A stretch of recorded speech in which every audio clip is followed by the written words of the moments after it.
Bonjour tout le monde. Nous allons voir aujourd'hui une nouvelle notion qui est la notion de l'importation des données ou bien lecture des données à partir d'un fichier. Dans les vidéos précédentes, nous avons utilisé des données qui sont sous forme de valeurs directement ou bien sous forme de vecteurs. Supposons que nous avons un fichier qui contient nos valeurs ou bien nos tableaux. Qu'est-ce qu'on peut faire pour traiter ces données? Tout simplement, nous allons importer ces données dans le logiciel. Avant de commencer l'importation, je vous rappelle que l'importation se fait à partir d'un dossier qui s'appelle le Working Directory qu'on a vu dans la vidéo 5. Donc ce dossier sert, je vous rappelle, à exporter nos objets et à importer aussi des données en utilisant les fonctions d'écriture et les fonctions de lecture. En premier lieu, je vais vous montrer comment créer un répertoire de travail personnalisé. Nous allons sur le R et on regarde ici où on a Project Now. C'est-à-dire il n'y a pas un nom spécifié de projet. On va cliquer ici, on va cliquer sur New Project. Après, vous avez New Directory, New Project. Et là, vous nommez votre projet. On va le nommer Formation R. Très bien. Ici, vous pouvez modifier le chemin, le répertoire de ce dossier si vous voulez. Sinon, moi, je vais le laisser comme ça. Et on va créer le projet. On attend un moment. Très bien. Maintenant, nous avons ici Formation R. C'est notre dossier ou bien répertoire de travail. Voici notre répertoire de travail. On vérifie ce qu'il y a dedans. Et là, vous avez une icône et c'est écrit Formation R. Ça veut dire, à partir de maintenant, je peux lancer le R à partir de cette icône. On peut aussi importer nos fichiers à partir de ce dossier. Ça veut dire, tout fichier que je veux importer, je dois le mettre dans ce dossier. Et je trouve aussi les fichiers exportés, ça veut dire les objets exportés, que ce soit des tableaux, bien des graphiques par exemple, on va les trouver dans ce dossier aussi. Nous allons voir maintenant la méthode pour importer des données. Je reviens sur le bureau. Là, j'ai deux fichiers que je veux importer. Donc, la première étape, c'est de mettre les fichiers à importer dans le dossier. Couper. Coller. Et à partir de là, je peux utiliser des commandes pour importer ces fichiers. Qu'est-ce qu'on va faire maintenant? Premièrement, on va ouvrir un nouveau script. On enregistre. Automatiquement, le document qui va s'ouvrir, c'est le document Formation R. Ça veut dire notre répertoire de travail ou bien le Working Directory. Je vais nommer mon script Importation de données.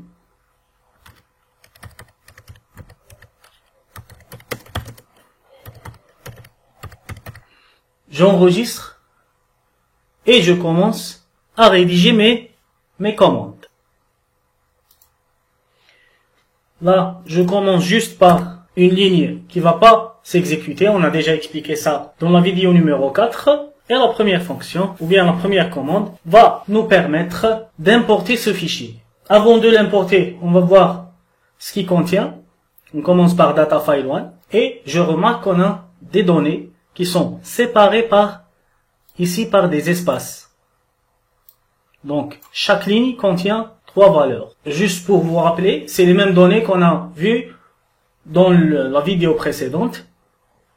Donc, c'est des achats, le prix de ces achats et la quantité. Ils sont dans un fichier texte. Ça veut dire maintenant, je vais apprendre comment importer des données qui sont dans un fichier texte et qui sont séparés par une virgule ou bien par un espace. La première des choses, on va donner un nom à notre fichier, à notre variable, à notre objet. Là, nous avons un objet qui est un tableau de données. Cet objet doit être enregistré sous forme de variable et cette variable doit avoir un nom. Donc, je vais la nommer myData. Le symbole égal pour attribuer un objet à ce nom de variable. Le nom de la fonction, c'est read.table.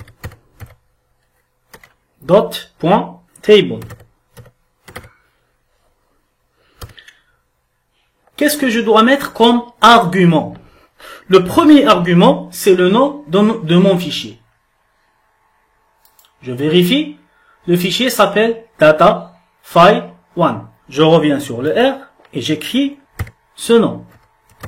Data, n'oubliez pas, vous devez respecter les majuscules et les minuscules.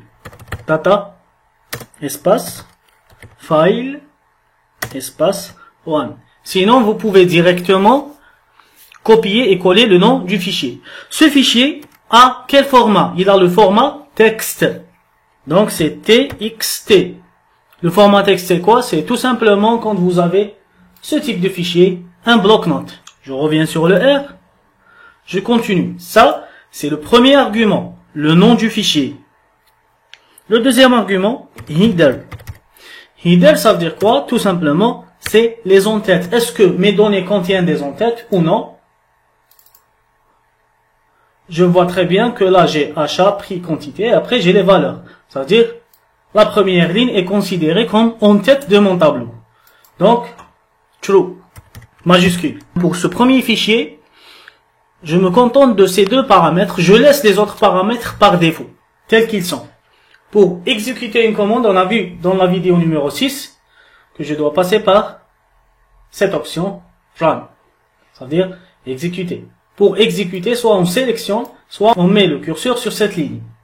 J'exécute. On remarque très bien dans notre environnement de travail que les données sont importées. Pour les visualiser, soit je clique ici et je remarque très bien que l'importation elle est très bien faite. Achat, les valeurs, prix, valeur, quantité, valeur. Sinon, je peux utiliser une commande qui s'appelle view. On a déjà vu, je crois, cette commande auparavant. Donc, view. Et je mets le nom de la variable. Je vous rappelle, les noms de la variable ne doivent pas contenir des espaces ou bien des caractères spéciaux. Data. J'exécute. Run. Et le même résultat. J'ai le tableau ici. Faut pas oublier d'enregistrer le script. Enregistrer. Je vais passer vers le deuxième fichier. Avant de l'importer, je vais vous montrer la différence entre les deux fichiers. Donc là, nous avons datafile 1 et datafile 2. On va les comparer.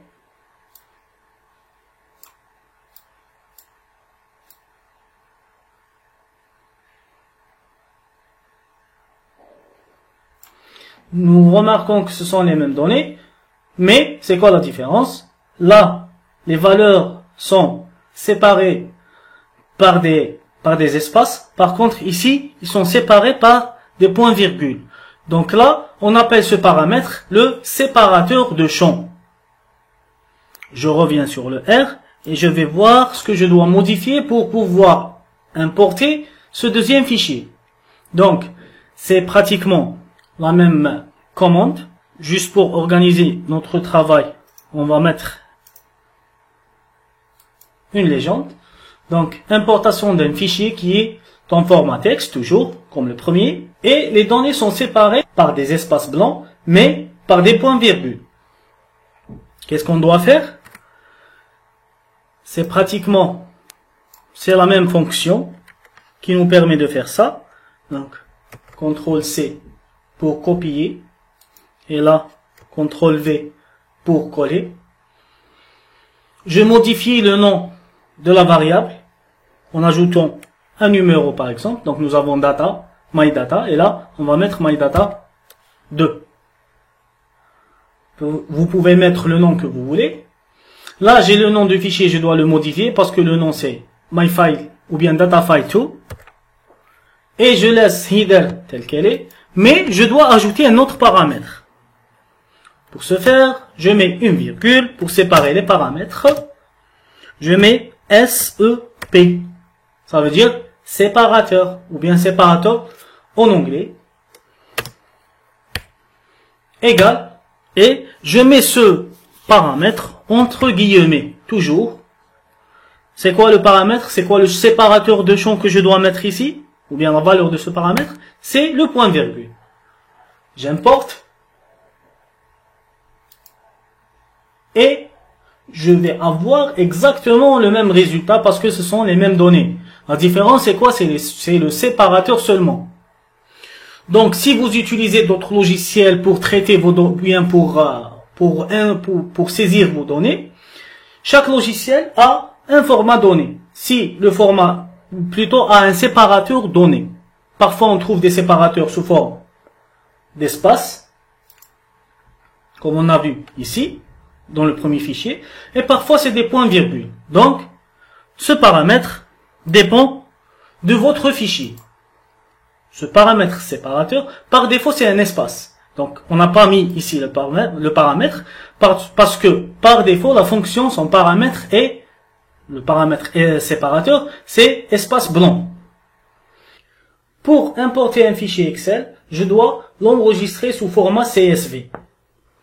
Qu'est-ce que ça veut dire ce format? C'est un format basique qui permet de garder les données seulement, sans mise en forme, sans rien du tout.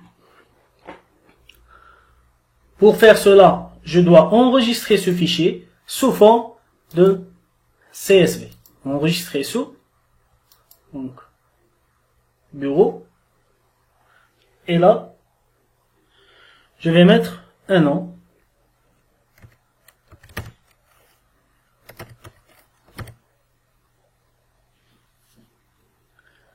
Et là, dans le type, on va choisir CSV, séparateur, point virgule. J'enregistre. J'ai un message. Vous risquez de perdre certaines fonctionnalités, tout simplement parce que ce format CSV, c'est un format basique, donc je valide par oui. Et je peux maintenant fermer ce fichier. La première étape à faire, c'est de mettre ce fichier dans le dossier, le répertoire de travail. Et maintenant, sur le logiciel, qu'est-ce qu'on doit faire? On met juste un titre et on commence l'importation. On va donner un nom à notre variable. MyData, on va mettre 3, égale.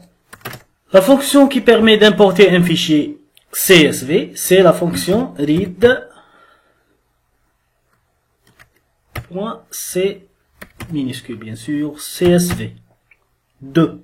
Il y a CSV et CSV2. La différence entre CSV et CSV2, c'est tout simplement les paramètres par défaut. Dans le fichier CSV, le paramètre, le séparateur par défaut, c'est la virgule. Et là, le séparateur par défaut, c'est le point virgule. Donc, je préfère utiliser le CSV2, vu qu'on a enregistré le fichier sous format CSV avec un séparateur de champ, point virgule. Qu'est-ce qu'on va faire? Comme la fonction précédente, je commence par le nom de mon fichier. On a mis toujours entre guillemets, bon, en intérieur des parenthèses, entre guillemets, ou bien entre cotes, datafile, l'extension de ce fichier. Là, on a mis txt parce que c'était un fichier texte, et là, c'est un fichier CSV. CSV. Je passe au deuxième argument toujours. J'ai des en-têtes. Donc, je mets header true. Et vous pouvez ajouter un autre paramètre. Bon. Ça dépend, c'est selon le réglage de vos ordinateurs. Il y a un autre paramètre qui concerne les décimales. Dans ce fichier, on n'a pas de décimales, mais bon. C'est juste pour vous montrer comment faire ça. Donc, Les décimales, c'est-à-dire les virgules. Est-ce que vous avez des points? Vous séparez vos décimales. Par exemple, 1,5. Est-ce que cette virgule, elle est sous forme de point ou bien sous forme de virgule? C'est selon les ordinateurs. Moi, dans mon ordinateur, j'ai les décimales sous forme de points. Donc, je vais mettre un point ici. Mais, je vous rappelle, dans ce fichier, il n'y a pas de décimale. Donc, c'est un paramètre supplémentaire, juste pour vous expliquer c'est quoi le rôle de ce paramètre. Je valide. Et la même chose, c'est toujours le même résultat. Le même tableau. Donc, on a vu l'importation de 3 fichiers.